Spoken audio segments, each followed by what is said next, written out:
Saudações de Paulo. Eu, Paulo, apóstolo de Cristo Jesus, pela vontade de Deus, escrevo esta carta ao povo santo em Éfeso, seguidores fiéis de Cristo Jesus. Que Deus, nosso Pai, e o Senhor Jesus Cristo lhes deem graça e paz. Todo louvor seja a Deus, o Pai do nosso Senhor Jesus Cristo, que nos abençoou em Cristo com todas as bênçãos espirituais nos domínios celestiais. Mesmo antes de criar o mundo, Deus nos amou e nos escolheu em Cristo para sermos santos e sem culpa diante dele. Ele nos predestinou para si, para nos adotar como filhos por meio de Jesus Cristo, conforme o bom propósito de sua vontade. Deus assim o fez para o louvor de sua graça gloriosa, que ele derramou sobre nós em seu Filho amado. Ele é tão rico em graça que comprou nossa liberdade com o sangue de seu Filho e perdoou nossos pecados. Generosamente, derramou sua graça sobre nós e, com ela, toda a sabedoria e todo o entendimento. Agora, Deus nos revelou sua vontade secreta a respeito de Cristo, isto é, o cumprimento de seu bom propósito. E o plano é esse. No devido tempo, ele reunirá sob a autoridade de Cristo tudo o que existe nos céus e na terra. Além disso, em Cristo nós nos tornamos herdeiros de Deus, pois ele nos predestinou conforme o seu plano e faz com que tudo ocorra de acordo com a sua vontade. O propósito de Deus era que nós, os primeiros a confiar em Cristo, louvássemos a Deus e lhe dessemos glória. Agora vocês também ouviram a verdade, as boas novas da salvação. E quando creram em Cristo, ele colocou sobre vocês o selo do Espírito Santo que havia prometido. O Espírito é a garantia de nossa herança, até o dia em que Deus nos resgatará como sua propriedade para o louvor de sua glória. Desde que eu soube de sua fé no Senhor Jesus e de seu amor pelo povo santo em toda parte, não deixo de agradecer a Deus por vocês. Em minhas orações, peço que Deus, o Pai glorioso de nosso Senhor Jesus Cristo, lhe dê sabedoria espiritual e entendimento para que cresçam no conhecimento dele. Oro para que seu coração seja iluminado, a fim de que compreendam a esperança concedida àqueles que ele chamou e a rica gloriosa herança que ele deu ao seu povo santo. Também oro para que entendam a grandeza insuperável do poder de Deus para conosco, os que cremos. É o mesmo poder grandioso que ressuscitou Cristo dos mortos e o fez sentar-se no lugar de honra, à direita de Deus, nos domínios celestiais. Agora, ele está muito acima de qualquer governante, autoridade, poder, líder ou qualquer outro nome, não apenas nesse mundo, mas também no futuro. Deus submeteu todas as coisas à autoridade de Cristo e o fez cabeça de tudo, para o bem da igreja. E a igreja é seu corpo. Ela é preenchida e completada por Cristo, que enche consigo mesmo todas as coisas em toda parte. Vocês estavam mortos por causa da sua desobediência e de seus muitos pecados, nos quais costumavam viver como o resto do mundo, obedecendo ao comandante dos poderes do mundo invisível. Ele é o espírito que opera no coração dos que se recusam a obedecer. Todos nós vivíamos desse modo, seguindo os desejos ardentes e as inclinações de nossa natureza humana. Éramos, por natureza, merecedores da ira, como os demais. Mas Deus é tão rico em misericórdia e nos amou tanto que, embora estivéssemos mortos por causa dos nossos pecados, Ele nos deu vida juntamente com Cristo. É pela graça que vocês são salvos. Pois ele nos ressuscitou com Cristo e nos fez sentar com ele nos domínios celestiais, porque agora estamos em Cristo Jesus. Portanto, nas eras futuras, Deus poderá apontar-nos como exemplos da riqueza insuperável de sua graça, revelada na bondade que ele demonstrou por nós em Cristo Jesus. Vocês são salvos pela graça, por meio da fé. Isso não vem de vocês, é uma dádiva de Deus. Não é uma recompensa pela prática de boas obras, para que ninguém venha se orgulhar, pois somos obra-prima de Deus, criados em Cristo Jesus, a fim de realizar as boas obras que ele de antemão planejou para nós. Não esqueçam que vocês, gentios, eram chamados de incircuncidados pelos judeus que se orgulhavam da circuncisão, embora ela fosse apenas um ritual exterior e humano. Naquele tempo, vocês viviam afastados de Cristo, não tinham os privilégios do povo de Israel e não conheciam as promessas da aliança. Viviam no mundo sem Deus e sem esperança. Agora, porém, estão em Cristo Jesus. Antigamente estavam distantes de Deus, mas agora foram trazidos para perto dele por meio do sangue de Cristo. Porque Cristo é a nossa paz. Ele uniu judeus e gentios em um só povo ao derrubar o muro de inimizade que nos separava. Ele acabou com o sistema da lei, com seus mandamentos e ordenanças, promovendo a paz ao criar para si, desses dois grupos, uma nova humanidade. Assim, ele os reconciliou com Deus em um só corpo por meio da sua morte na cruz, eliminando a inimizade que havia entre eles. Ele trouxe essas boas novas de paz, tanto a vocês que estavam distantes dele, como aos que estavam perto. Agora, por causa do que Cristo fez, temos todos acesso ao Pai pelo mesmo Espírito. Portanto, vocês já não são estranhos e forasteiros, mas concidadãos do povo santo e membros da família de Deus. Juntos somos sua casa, edificados sobre os alicerces dos apóstolos e dos profetas. E a pedra angular é o próprio Cristo Jesus. Nele, somos firmemente unidos, constituindo um templo santo para o Senhor. Por meio dele, vocês também estão sendo edificados como parte dessa habitação, onde Deus vive por seu Espírito. Quando penso em tudo isso, eu, Paulo, prisioneiro de Cristo Jesus, para o bem de vocês, gentios, tomando por certo, a propósito, que vocês sabem que Deus me deu essa responsabilidade especial de estender sua graça a vocês. Como lhes escrevi anteriormente, em poucas palavras, o próprio Deus revelou esse segredo a mim. Ao lerem o que escrevi, entenderão minha compreensão desse segredo a respeito de Cristo, que não foi revelado às gerações anteriores, mas agora foi revelado, pelo Espírito, aos santos apóstolos e profetas. E este é o segredo revelado. Tanto os gentios como os judeus que creem nas boas novas participam igualmente das riquezas herdadas pelo Filho de Deus. Ambos são membros do mesmo corpo e desfrutam a promessa em Cristo Jesus.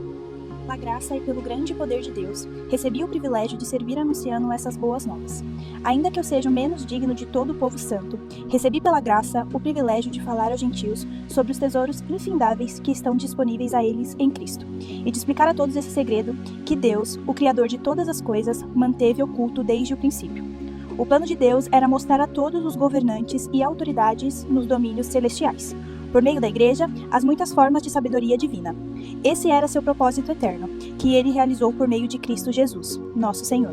Por meio da fé em Cristo, agora nós, com ousadia e confiança, temos acesso à presença de Deus. Portanto, peço-lhes que não desanimem por causa de minhas provações. É por vocês que sofro, a honra é de vocês. Quando penso em tudo isso, caio de joelhos e oro ao Pai, o Criador de todas as coisas no céu e na terra.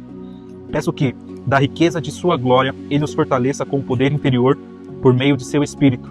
Então Cristo habitará em seu coração à medida que vocês confiarem nele. Suas raízes se aprofundarão em amor e os manterão fortes. Também peço que, como convém a todo o povo santo, vocês possam compreender a largura, o comprimento, a altura e a profundidade do amor de Cristo. Que vocês experimentem esse amor, ainda que seja grande demais para ser inteiramente compreendido. Então vocês serão preenchidos com toda a plenitude de vida e poder que vem de Deus. Toda glória seja a Deus, que por seu grandioso poder que atua em nós, é capaz de realizar infinitamente mais do que poderíamos pedir ou imaginar. A ele seja a glória na Igreja e em Cristo Jesus, por todas as gerações, para todo sempre. Amém. Portanto, como prisioneiro do Senhor, suplico-lhes que vivam de modo digno do chamado que receberam. Sejam sempre humildes e amáveis, tolerando pacientemente uns aos outros em amor. Façam todo o possível para se manterem unidos no Espírito, ligados pelo vínculo da paz, pois há um só corpo e um só Espírito, assim como vocês foram chamados para uma só esperança. Há um só Senhor, uma só fé, um só batismo, um só Deus e o Pai de tudo, o qual está sobre todos, em todos e vive por meio de todos. A cada um de nós, porém, ele concedeu uma dádiva, por meio da generosidade de Cristo. Por isso, as Escrituras dizem: quando ele subiu às alturas, levou muitos prisioneiros e concedeu dádiva ao povo. Notem que diz ele subiu. Por certo, isso significa que Cristo também desceu ao mundo inferior. E aquele que desceu é o mesmo que subiu acima de todos os céus, a fim de encher consigo mesmo todas as coisas. Ele designou alguns para apóstolos, outros para profetas, outros para evangelistas, outros para pastores e mestres. Eles são responsáveis por preparar o povo santo para realizar a sua obra e edificar o corpo de Cristo, até que todos alcancemos a unidade que a fé e o conhecimento do Filho de Deus produzem e amadurecemos, chegando à completa medida de estatura de Cristo. Então, não seremos mais imaturos como crianças, nem levados de um lado para o outro, empurrados por qualquer vento de novos ensinamentos, e também não seremos influenciados quando nós tentarem enganar com mentiras astutas. Em vez disso, falaremos a verdade em amor, tornando-nos em todos os aspectos cada vez mais parecidos com Cristo, que é a cabeça. Ele faz que todo o corpo se encaixe perfeitamente, e cada parte, ao cumprir sua função específica, ajuda as demais a crescer, para que todo o corpo se desenvolva e seja saudável em amor. Assim eu lhes digo, com a autoridade do Senhor: não vivam mais como os gentios, levados por pensamentos vazios e inúteis. A mente deles está mergulhada na escuridão. Andam sem rumo, alienados da vida que Deus dá, pois são ignorantes e endureceram o coração para ele. Tornaram-se insensíveis, vivem em função dos prazeres sensuais e praticam avidamente toda espécie de impureza. Mas não foi isso que vocês aprenderam de Cristo. Uma vez que ouviram falar de Jesus e foram ensinados sobre a verdade que vem dele, livrem-se de sua antiga natureza, de seu velho modo de viver, corrompido pelos desejos impuros e pelo engano.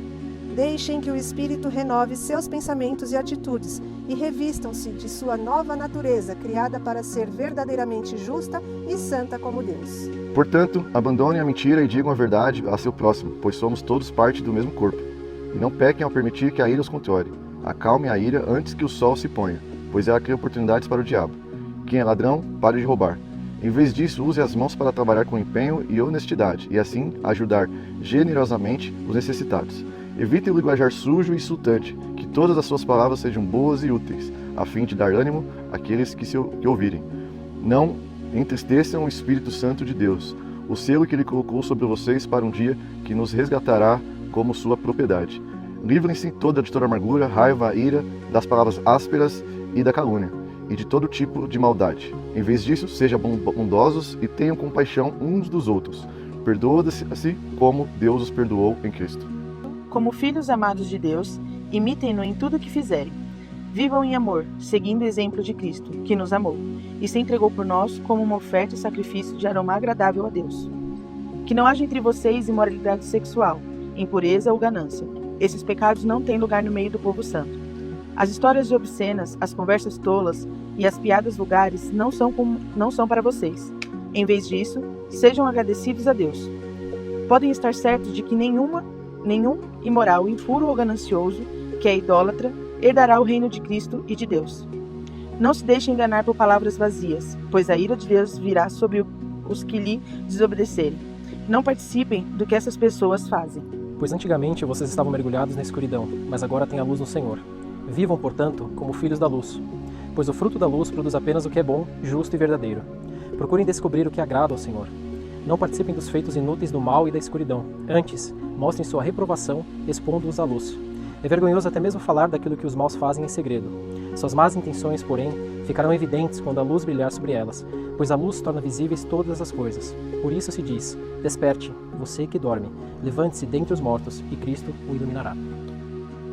Portanto, sejam cuidadosos em seu modo de vida. Não vivam como insensatos, mas como sábios. Aproveitem ao máximo todas as oportunidades nesses dias maus. Não ajam de forma impensada, mas procurem entender a vontade do Senhor. Não se embriaguem com vinho, pois ele os levará ao descontrole. Em vez disso, sejam cheios do Espírito, cantando salmos, hinos e cânticos espirituais entre si e louvando o Senhor de coração com música. Por tudo deem graças a Deus, o Pai, em nome do nosso Senhor Jesus Cristo. Sujeitem-se uns aos outros por temor a Cristo. Esposas, sujeitem-se cada um a seu marido, como ao Senhor. Pois o marido é o cabeça da esposa, como Cristo é o cabeça da igreja. Ele é o salvador do seu corpo, a igreja. Assim como a igreja se sujeita a Cristo, também vocês, esposas, devem se sujeitar em todo o seu marido. Maridos, amem cada um a sua esposa como Cristo amou a igreja. Ele entregou a vida por ela, a fim de torná-la santa, purificando-a e lavando-la com água por meio das palavras. Assim o fez para apresentá-la a si mesmo como uma igreja gloriosa, sem mancha, ruga ou qualquer outro defeito, mas santa e sem culpa. Da mesma forma, os maridos devem amar cada um a sua esposa, como amam o próprio corpo, pois o homem que ama sua esposa, na verdade ama a si mesmo. Ninguém odeia o próprio corpo, mas o alimenta e cuida dele, como Cristo cuida da igreja, e nós somos membros do seu corpo. Por isso, o homem deixa o pai e sua mãe e se une a sua mulher, e os dois se tornam um só. Esse é um grande mistério, mas ilustra a união entre Cristo e a igreja. Portanto, volto a dizer, cada homem deve amar a sua esposa como ama a si mesmo, e a sua esposa deve respeitar o marido. Obedeçam seus pais no Senhor, porque isso é certo a fazer. Honre seu pai e sua mãe. Esse é o primeiro mandamento com promessa. Se honrar pai e mãe, tudo lhe irá bem, e terá vida longa na terra. Pais, não trate seus filhos de modo a irritá-los. Antes, eduquem-nos com disciplina e a instrução que vem do Senhor. Escravos, obedeçam aos seus senhores terrenos com respeito e temor. Sirvam com sinceridade como serviriam a Cristo. Procurem agradá-lo sempre, e não apenas quando eles estiverem observando. Como escravos de Cristo, façam a vontade de Deus de todo o coração. Trabalhem com entusiasmo, como se servissem ao Senhor, e não a homens. Lembre-se de que o Senhor recompensará cada um de nós pelo bem que fizermos, quer sejamos escravos, quer livres. Senhores, Assim também tratem seus escravos, não os ameacem. Lembre-se de que vocês e eles têm o mesmo Senhor no céu, e ele não age com favoritismo. Sejam fortes no Senhor e em seu grande poder. Vistam toda a armadura de Deus para que possam permanecer firmes contra as estratégias do diabo. Pois nós não lutamos contra inimigos de carne e sangue, mas contra governantes e autoridades do mundo invisível, contra grandes poderes neste mundo de trevas e contra espíritos malignos nas esferas celestiais. Portanto, vistam toda a armadura de Deus para que possam resistir ao inimigo no tempo do mal.